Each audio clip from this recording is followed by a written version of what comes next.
অঙ্গনওয়াড়ি কেন্দ্রের জন্য বিশেষ বিজ্ঞপ্তি জারি করা হয়েছে। অঙ্গনওয়াড়ি কেন্দ্রে খাবারের মান কেমন তা এবার থেকে পরীক্ষা হবে ল্যাবরেটরিতে। নমস্কার, গাজল নিউটাউন ইউটিউব চ্যানেলে আপনাদের সকলকে স্বাগত। বাংলায় অঙ্গনওয়াড়ি কেন্দ্র রয়েছে মোট 1,19,481টি, আর সেখানে প্রায় 1 কোটি উপভোক্তা আছেন। এই সমস্ত অঙ্গনওয়াড়ি কেন্দ্রের খাবার নিয়ে ইতিমধ্যে একাধিক অভিযোগ উঠেছে। এই সমস্ত খাবার থেকে কখনো আরশোলা আবার কখনো টিকটিকির মতো পোকামাকড় পাওয়ার অভিযোগ উঠে এসেছে বিভিন্ন সময়ে।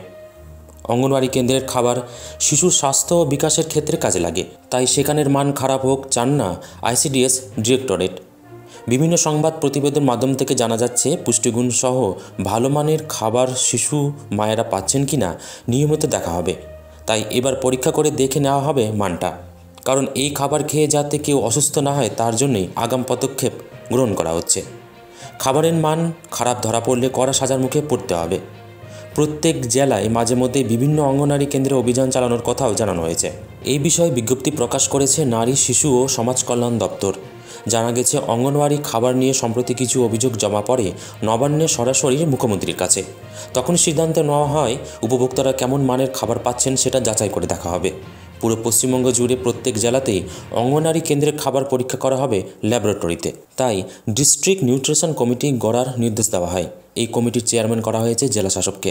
প্রত্যেক জেলায় অঙ্গনওয়াড়ি কেন্দ্রের খাবারের মান ঠিক রাখার জন্য বড় দায়িত্ব থাকছে ওনার হাতেই।